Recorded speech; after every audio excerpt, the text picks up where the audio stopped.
Fires are picking up in California. What makes these fires bigger has a lot to do with how we've mismanaged the landscapes for the last 100 years. How did we do it that it's mismanaged the landscape? Fire suppression, changes in grazing patterns, loss of wetlands. We allow shrublands and grasses to build up underneath it, add more fuel to the fire. And you have more urban development. Just the more asphalt, the more cement, you're raising temperatures. So California is warming a lot faster than the global average. This is actually creating drier conditions, which are very strongly linked to these wildfires and them burning out of control. Now we have air pollution from the fires. What's going on? It's a different type of chemical environment. This new source, not only has it become visible, it's growing tremendous. It's a new era of how we think about air pollution. My guests today are ecologist and author Jim Steele, who has studied the factors behind the increasing wildfires in California, and Ian Faloona, professor of atmospheric science at the University of California, Davis, who has been researching how wildfires impact air quality in the state. We also discussed the role of climate change and rising temperatures on wildfires in California. Stick around until the end to hear multiple perspectives on this issue. I'm Siyamak. Welcome to California Insider. Jim, it's great to have you on. Welcome. So glad to be here. Thank you. Fires are picking up in California. Every year, it seems like we're having bigger and bigger and longer fire seasons. I think it's undeniable that we've had some much bigger fires in the last few years. You had the Dixie Fire, you had the August complex fires. They were about 1 million acres. And now you have the Parkside Fire. It has to do with California's natural dry weather patterns. In the summer, we're in a Mediterranean climate where it's dry all summer. That allows these fires to happen. The fire we just had in the park was started by an arsonist. The Dixie Fire was by an electrical line that went down. Others were by lightning, but it's what makes these fires bigger has a lot to do with how we've mismanaged the landscapes for the last 100 years. And we've allowed fuels to build up that can allow fires to get worse. You mentioned we've mismanaged the landscape. How did we do it that it's mismanaged the landscape? A number of things. And actually go back to Spanish colonists. The Native Americans used to manage the habitat by setting fires. And it makes it hard to know just how many fires were set by them before, but they outlawed Native Americans from burning fires back in the 1700s. And then about the early 1900s, the United States sort of did the same thing, outlawed this fire suppression. The Forest Service used to say, anytime there's a fire, we have to put it out by 10 o'clock the next day. And what that did, by suppressing these fires, you allowed all this growth to come back that served as fuel for bigger and bigger fires that normally would not have been there. And you also had, we slaughtered a lot of buffalo, and we replaced it with lots of cattle and sheep, and they would keep the grass down by chewing on it, but we kind of suppressed that. And right now a lot of people are anti-meat eating and don't have cattle, so a lot of places that used to keep the grasslands in check a little more, they're being allowed to grow back, which causes more fires. So there's a number of things like fire suppression, changes in grazing patterns, loss of wetlands. Those kinds of things have made California, that is naturally prone to a lot of fires, more susceptible to them. In your research, you don't think rising temperatures have anything to do with these fires, or do you think they're a factor? Warmer temperatures can have an effect, but if you look at the natural temperatures that we have, it can't be blamed. I'm an ecologist. We have to think of all the different things that could impact what's going on. And climate was one of them. One of the meadows I was studying, the bird life collapsed. And my first thought was, was this climate change? Because that's what everybody's telling you. Well, I looked at Tahoe City's record on temperatures, and the maximum temperatures weren't getting any warmer. And so I had to throw that out. And as I researched it longer and longer, what I realized was 100 years ago, a railroad track, it ruined the way the streams flowed. That dried out the meadow. When the meadow dried out, the willows died out, and when the vegetation started dying out, the birds died out. So it was something that we fixed, and I actually was able to promote a restoration project that that restored the way the streams flowed, restored the wetness in that meadow, and the wildlife went back better than it's ever been. So that made me think, and I had, before I got the restoration, I had professors and students come by and they would see the dying meadow and they said, oh, that's just like climate change. That was my turning point. And I started looking at all these other things that people were blaming on climate change, and it just didn't bear out. And one of my advantages as the director of this field station, for classes, I had some of the country's best zoologists, best people that knew a lot of these things come in that I could talk with and we could get a good sense of stuff. Where a lot of people in the city are clueless how this has happened. They just don't study it. So you see that the change in terrain, when we come in and we build roads and railroads and we build cities, that is actually impacting this community. Is that? Absolutely. If you look at a lot of the weather stations, I'd say probably 60+% are affected by urban heat effects, because that's where they're located. I showed a picture at one of the talks I gave of, they did a satellite data of Atlanta, Georgia. And there's some places where 10 degrees warmer than other places. It was from infrared satellite data. If you look at the vegetation, it's where the urban effect is where it was hot. And where the trees were left and there was still good vegetation, it was much cooler. And so a lot of it's just very clear. And if you average that together, it looks like Atlanta's getting warmer. But it's really, you're becoming more of a metropolitan area. You're getting more asphalt, more concrete. And a lot of it causes the minimum temperatures to increase. And they average that together and it says, oh, Atlanta's getting warmer. But if you're in a place where it's forested, it's not bad at all. So you don't think the CO2 emissions have anything to do with it? It's more like the urbanization of areas. I would say and let me just preface this with, I'm a total believer in the greenhouse effect. And I think there's no doubt that there's a greenhouse effect. But that right now the extra CO2 is causing a crisis. People believed in a greenhouse effect early on, but they blamed it all on water, because water is really the biggest greenhouse gas. And it wasn't until about the 1940s and 50s, a guy named Guy Callender showed that CO2 was also contributing. But he said that was a good thing, because they saw the devastation that was happening from glaciers expanding over Europe, or the ruining of agriculture.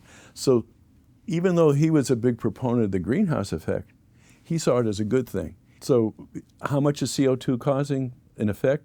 I think it's causing a little effect, but I think the major effect is how we've changed landscapes. And that's what causes more fires, that's what causes warmer temperatures. And can you explain how the landscapes change? How did we change it that now it's causing this? We've lost a lot of wetlands. It adds more fuel to the fire. Those are certain kinds of landscape changes that are happening, and you have more urban development. Just the more asphalt, the more cement, you're raising temperatures. But the major issue when we're talking about wildfires is you have to look at the type of fuels that make the fire go. And these bigger fires become bigger because they're carried very quickly by grasslands. And those grasslands, they call 1 hour fuel, which means that they can dry out and be highly flammable in just 1 hour of dry weather. It has nothing to do with climate change. 1 hour of dry weather. 1 hour of dry weather. And if you look back in the data during the Little Ice Age, 1700s, early 1800s, when there was minimal CO2, temperatures are a lot colder, you had a tremendous amount of fires. So it doesn't have to do with what the temperature is overall in a global average. It has to do with the temperature when the fire is happening. In a lot of places, it's just average. In California, it's naturally hot and dry in the summer. We have that Mediterranean climate. And you have these grasses, it just takes, the park fire that's going on now is an arsonist lit a car on fire, and that caused fourth biggest fire now in California. One of the third biggest fire, I think the Mendocino complex, was a rancher pounding a stake in the ground. It sparked a rock and caused the biggest fire. It doesn't take much. These grasses, these 1 and 10 hour fuels of small twigs, are so easily lit. Now, so you're saying now that we have a lot more of these kind of landscape now compared to the past, right? Or because we didn't clean it up, or what are your thoughts? Some places, when we remove forests, things will come in as grasses. We have places where invasive grasses, cheatgrass from Eurasia, have moved in, and they dominate certain landscapes. But I'm saying also, California's landscape is naturally prone to fires. We have a huge amount of grassland that's in the lower valleys. And a lot of these fires right now are started in that. And then that grass can carry a fire into the oak woodlands, which is really 90% grass, but they'll classify it as an oak woodland. And then it can go further into ponderosa pine. But again, it's these 1 hour and 10 hour fuels that are causing the spread. And if we suppress fires enough so there's more shrubs or more fuels that can light the tree on fire, then you might have a forest fire. But it's really these 1 hour and 10 hour fuels that are the main carriers of what's going on, why you have such a large spread of fires. And so that correlation is where does it start, what kind of habitat, and why we're seeing a big one. And just to emphasize the importance of these 1 hour, 10 hour fuels in starting a fire, if any of your listeners have tried to start their own campfire, and this was drummed into me at an early age when I was a Boy Scout doing survival training. They dropped me off in a forest with a foot of snow in New Hampshire and gave me one match and said, "We'll see you in the morning." And so I had to build a fire that was going to keep me warm through a cold night. And so what you're taught to do is, there's snow on the ground, so where are you going to get something dry? It's not dry grasses, but the dead branches have these tiny twigs that are 1 hour fuels. And you collect a bunch of those and you can make a teepee. So your one match will light that without a problem. If I put a big log in one match, it's not going to light it. My match will go out and the log is laughing at me. But then you can get 10-hour fuels, which are no bigger than a dime, and you build that on. So once you have that tinder of the grasses and a little bit bigger branches build up, then you have enough embers that maybe you can put bigger branches in a log on that would have enough heat to keep me warm. And so I learned to do that. And fortunately, the scoutmaster, I was a little nervous. He came back later in the evening, said, "I just tested you. I wasn't going to leave you here all night."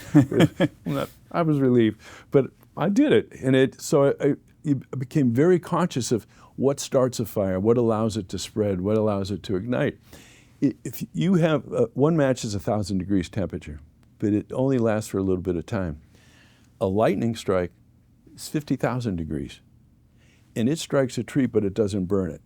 What you'll see as you walk through the forest, you'll see trees with scars from a lightning strike, where it vaporized the moisture and it cracked it, or sometimes blew off the top.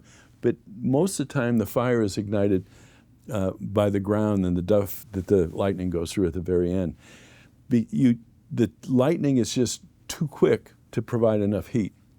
So to really make these big fires, you have to have something last longer, and that's where if you allow this vegetation to build up by suppressing wildfires naturally, then you're going to create that heat that can make a bigger and worse fire.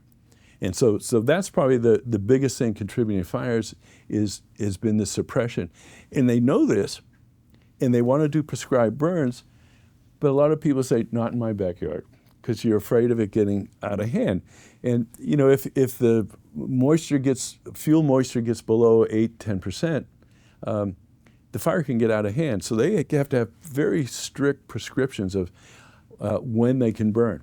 And sometimes they'll cancel. And if the winds come up too much, the winds can really spread it. So that big issue is, how do we allow more fires, or maybe thinning, mechanical thinning in some places to get rid of some of the undershrubs, to prevent these big fires, to create a mosaic of some shrubs, some grass, some bare ground, some trees. But when you let it all kind of homogenize, fires can carry a long way. And that's part of what we've done by suppressing fires. Now, in your opinion, do you think these fires will continue getting bigger and bigger, or do you think there is a change, or has it burnt? A lot has been burnt? When it burns, people look at fire intervals. In some places where it burns, you might have fir country higher in the mountains. It repeats itself every 200 years. But in grasslands, it can burn every 3 years. I think that's about the average. So you can reduce some of it in some places, but these grass fires are going to kind of continue no matter what. And you just have to be careful that people don't ignite them. You see a spike in fires in California, 4th of July. Fireworks can land on the grass and it has to take off. So, as big as the fires are getting, if we do the proper land management, if we create mosaics, if we prevent fire from being carried a long ways, the fires will get smaller. But right now, when we have this mosaic of habitat, they're very big.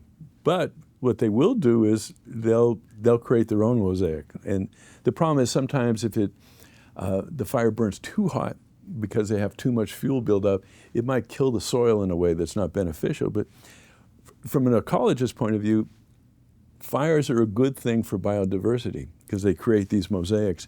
They release nutrients back into the ground for different vegetation.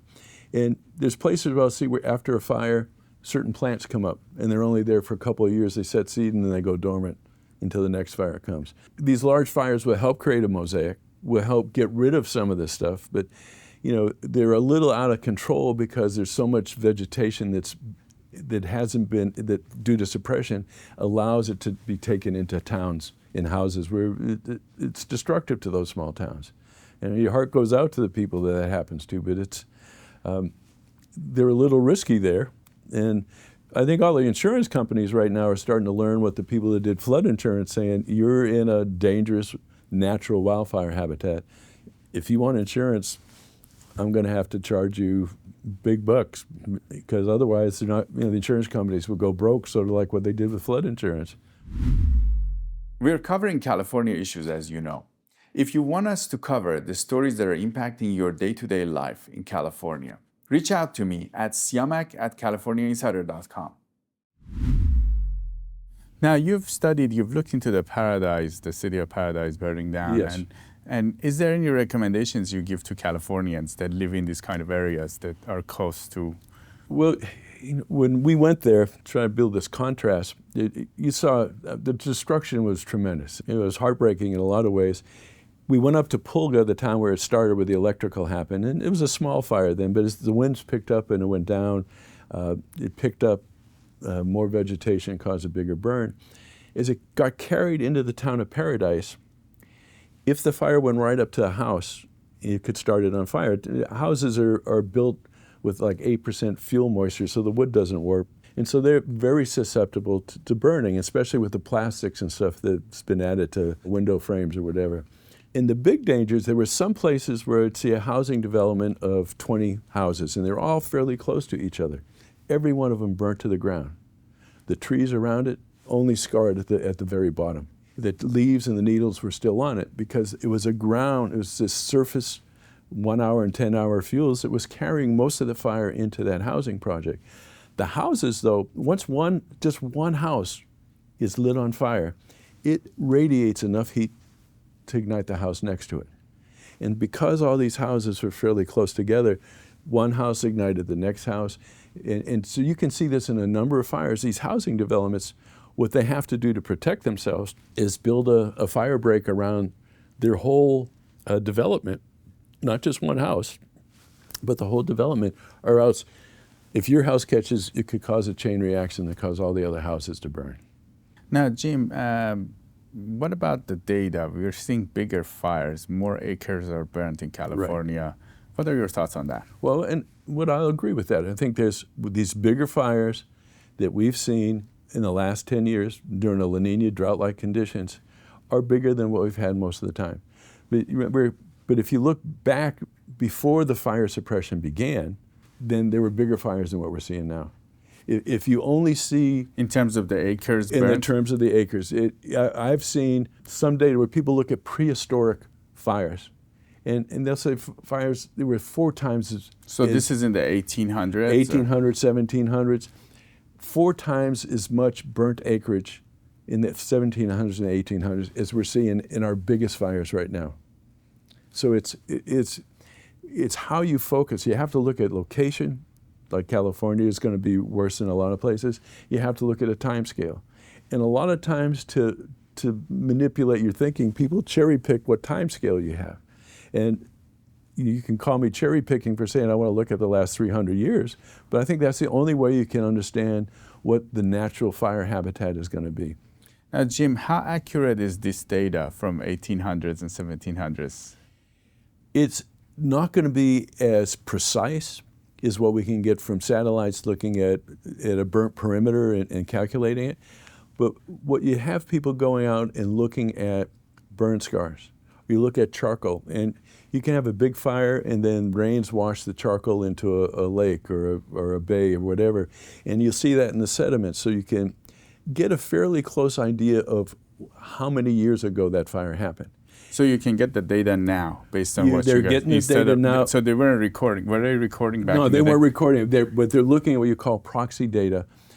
You're looking at fire scars. You also pollen. Your grasses are wind pollinated. So you can see all of a sudden there's a big loss in grass pollen. Well, that meant you just had a big grass fire. Or if you had a big buildup in grass pollen, you show that you had more danger of that kind of thing happening. You can look at living trees that might be a couple hundred years old and look at the fire scars. And a lot of these ground covers, they just scar the base. Well, that you can look at that and look at the tree rings, and you can get within a couple of years of saying, okay, this is when this fire happened. And then but you have to survey, you have to go around and look at a lot of habitat. You can also look at public records, where newspapers back in the day would talk about a fire. And they'd say where it reached. Oh, it took down Bobby's slaughterhouse, or it took down the lumber mill. And so you can sort of build a perimeter, and you put all those things together to get an estimate. Is it as precise as what we can do with a satellite? No. But it's not, you don't need to be that precise to say it was 4 times as big as the burnt acreage is what we're seeing now. Do you have any recommendations for California state leaders? Try to promote more prescribed burns or mechanical thinning. Your cities, are really not in a threat because the fires aren't really coming to us, and we have adequate fire protection. They've been closing off a lot of roads in the forests after logging, but in some ways, when you get a fire, it might have been better to keep some of those roads open. The Dixie fire they had trouble getting to allowed it to get big enough and spread. I would think if you want to manage the grasslands, and I see some people doing this with goats on a hillside outside a neighborhood, they'll bring in goats, but sheep, they're probably the cheapest labor you can get to minimize these grasses and small shrubs. But California, of all places in the world, is probably one of the most fire prone. Probably Australia might be a little bit better. But we're naturally fire prone because of the way our climate is. We don't get any rain in the summer, where other places don't have hardly any fires because they get rain in the summer. If you get lightning strikes in the summer, when it's raining, it usually doesn't go big. But you get a lightning strike in California, sometimes it's dry lightning, and it can take off. So you have to understand these natural climate dynamics. Jim Steele, ecologist, it was great to have you on California Insider. All right, very good to have. I'm glad to be here. Thank you.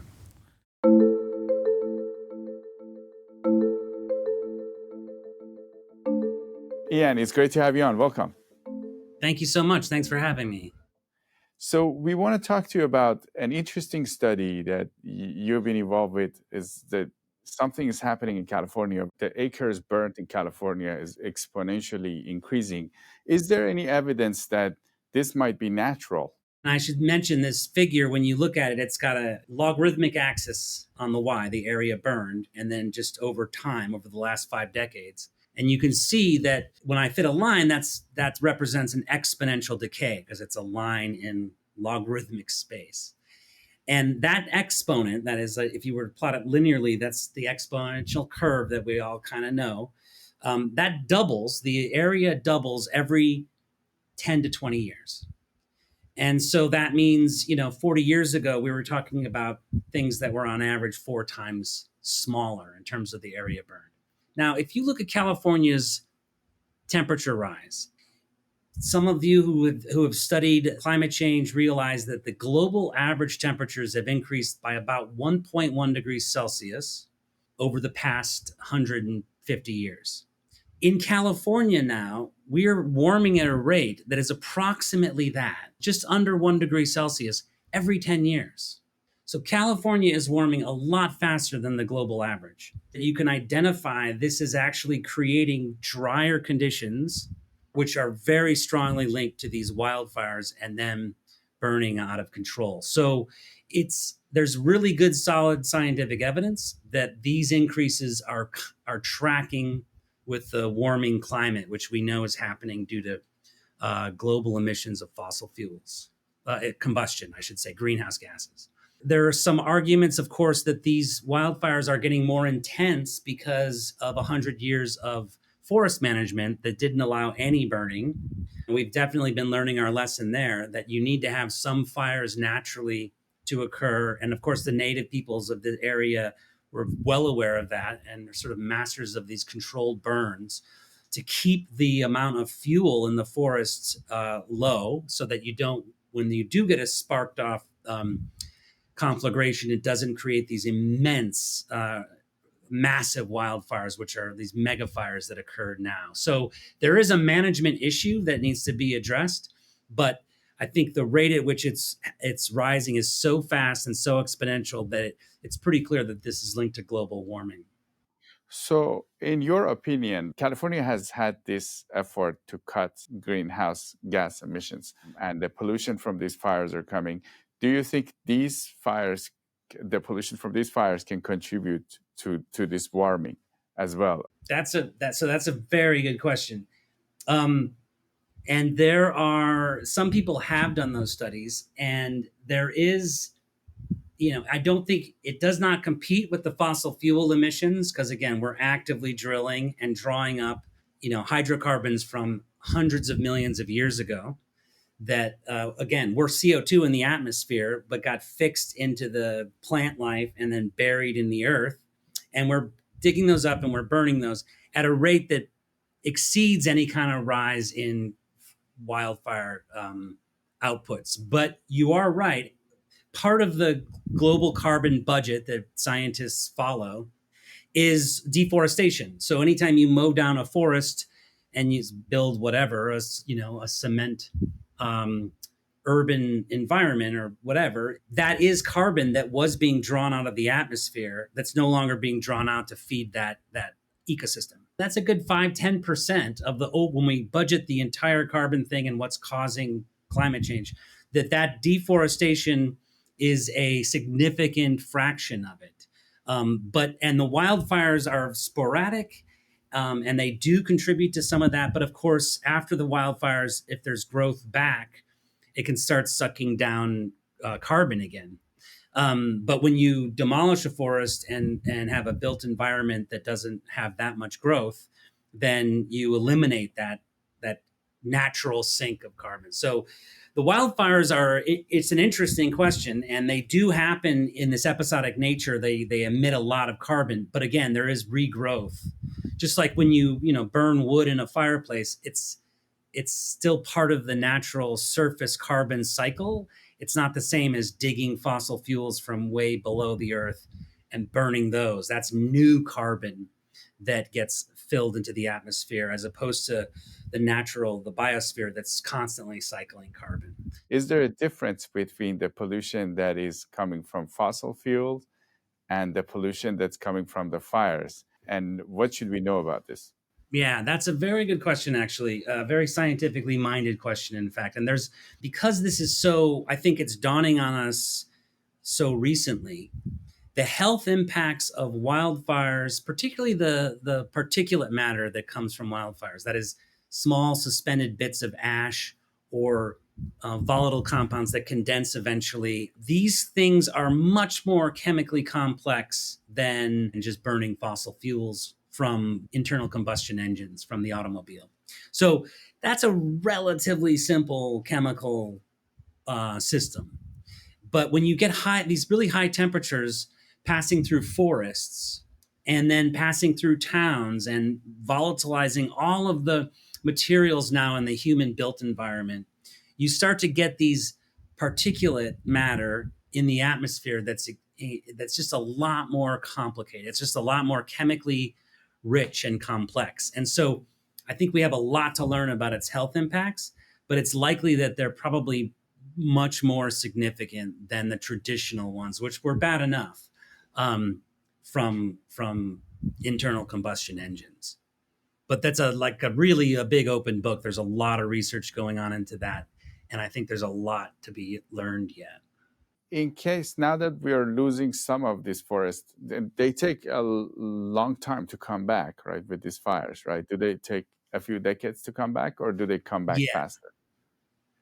Well, it depends on how it's done. This is what I meant by we need to be really smart about how we reforest these regions that have been decimated by wildfires. Because if you just let it to its own devices currently, a lot of invasive species grow back very rapidly, but they're also extremely flammable. So this is what I meant by trying to be sort of really sensitive and intelligent about how we regrow these forests that are burnt down. But you're right; it's sort of a decadal process. But again, it's still, in principle, it results in a drawdown of carbon from the atmosphere. So any kind of regrowth is good. And in fact, one of the solutions that we need to implement for reducing climate change is to reforest places, or what they call afforestation. So you try to grow new places that are going to be sinking that carbon into the earth naturally. Now, in terms of what people can do about it, you mentioned controlled burns. Is there anything else? About half of the fires that are ignited due to human infrastructure. So, power lines that go down, things like that. And I think we definitely have the capability to eliminate that. So I think that what we need to do is, I realize that it's in the hands of private companies, but we need to mandate that they ratchet that down to as close to zero as humanly possible. So that would help eliminate up to something like half the wildfires just from that alone. And then, of course, we would need like a public service that's going to take good, sound ecological care of our natural environment. Our forests in California are quite abundant, and so that would mean pruning forests and actively reforesting places that have been wiped out by wildfires with the appropriate native species that are not going to be, that are a little more flame or fire resistant, so that we don't have so that we manage it in a much more ecologically sound manner. Do you think there is a way for this trend to end on its own if there's no action? No, we need to go to zero emissions of carbon, and we need to start drawing down the carbon dioxide in the atmosphere. There's something called Project Drawdown. If you're interested in, people have done all the math to estimate exactly what needs to be done, and so there is a map moving forward on how to do this. But we need to come off fossil fuels. We needed to have done that last decade. And we need to then be emitting less than is absorbed in the biosphere, so that the CO2 actually starts to come down, and that's possible. Otherwise, with the alarming rate of warming, particularly in California, for example, it's going to be very hard to tamp down these wildfires without a lot of human intervention, as I suggested earlier. But no, there's no reason to believe that this is going to work itself out. This is one of the things that I should tell you, that in my studies of climate change and being in the community and listening to the scientists over the decades, whereas I would say 25 years ago, people would posit that there could be these feedbacks that helped slow down the rate of warming. And we have found one after another evidence that these feedbacks do not exist. And in fact, it's going the other way. The warming seems to be happening faster than we thought 20, 25 years ago. And so there's no reason to believe that, no, it's going to naturally fix itself. This is definitely this is a problem that we have initiated, and we need to take care of. And when was it that you noticed this? What was the point where you started realizing you need to study the fire pollution? I've been studying air pollution science across the nation since about the mid-90s. And I moved to California in the early aughts, take this position at UC Davis. And I was studying air pollution in California because California is still one of the, has some of the worst air quality in the nation still, although it has improved quite a bit. And particularly in the San Joaquin Valley. hasn't seen improvements like we've seen in other places in California. So I was studying air pollution down there. Ozone and particulate matter are the principal components of air pollution that are still persistent and problematic because of their health impacts, negative health impacts. And so we would plan field studies every couple summers to try to go out and study the chemistry that's going on and what's behind these air pollution episodes. And what happened gradually became obvious that, each time we would go, there would be a fire somewhere that would impact all of the chemistry and all of the air pollution. We used to think of this as an anomaly, so we would try to schedule around that or cut out that data. And gradually it became clear that this is now the new norm, that these wildfires are, throughout the warm season, are pretty much always influencing our air pollution. So I started to take a much more direct interest in this, as the field has in general. Lots of NSF, National Science Foundation studies, NASA studies have focused on wildfires throughout the West, because this is happening not just in California, but all around the Western states. We've seen where, as pollution has been decreasing in general because of our regulatory efforts from the Clean Air Act primarily. However, in the Western US, you can see that that's actually now beginning to rise. And we think most of that rise is due to these intermittent but very powerful impacts from wildfires. So that's, what I've been looking at. And I've studied in a few different studies looking at how this has changed sort of the way we think about air pollution chemistry over the past couple decades. I should mention that if you look at the history of wildfire burned area, that's sort of the basic parameter that we use, that has been growing exponentially, quite dramatically over the past 5-6 decades. And so this has dawned on us while, again, like I said, our regulatory controls of our traditional sources of air pollution, automobiles, power plants, has been waning, has been decreasing. So we've gotten that under control. But in the meantime, this new source, not only has it become visible, it's growing tremendously. So the rate at which these large fires are occurring is rising in a very alarming manner. And so this is just going to become an even more important issue in the future. Do you see this exceeding the fossil fuel pollution at this stage, or has it not got there yet? That's a good question. It's probably a little bit challenging to answer. But in California, we have most of our population centers along the coast. San Francisco, even San Jose, Los Angeles, San Diego, and that they tend to benefit from a certain amount of vigorous ventilation that happens because of the Pacific Ocean and the high pressure that sits offshore. So these regions that are used to be most impacted are not have definitely improved, but it's the inland regions, which are not as easily ventilated, not as well ventilated, that are suffering more. So the answer to your question, I'm a little bit of a dodge. I would say that it's not quite there on average as our traditional human-produced sources are, but it's now comparable to. I'll just say that. But we also know that it's growing, whereas the human inputs, as we electrify the vehicle fleet, for example, those emissions are all going down. So while the traditional anthropogenic, we call it human-produced, sources are decreasing, these wildfire sources are actually rising. What's really dawning on us is that this is a new era. It's a new era of how we think about air pollution. The old ways from the mid-century of fossil fuel combustion engines, primarily power plants, creating air pollution. We've made great strides in that. And so now it's a different type of chemical environment that's changing primarily due to climate change, that is going to define how we have to combat air pollution in the future. Ian Faloona, professor of atmospheric science at UC Davis. It was great to have you on California Insider.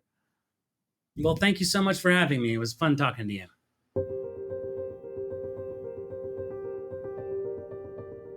We also sat down with some state leaders to see what the state has been doing about the fires in California. One, prior to 2017, the state of California wasn't doing anything on wildfire prevention. No reduction of fuels, no prescribed fires. We didn't really have a great air force to try to early point attacks on these fires. And so over time, what we've been doing is almost spending from zero to about $1 billion a year on wildfire prevention. And these programs are working. We're working with Firewise programs, communities all over the state of California. The locals are doing a great job as well. And of course, we've been spending over the years an average of $3 billion on wildfire suppression. So that's putting out the wildfires with all CAL FIRE. But since then, we've bolstered up, and I think we have 69 major aircraft, night vision helicopters, the big jets that drop the retardants on the fires on the early point of attack. So I think we are doing a much better job in that area.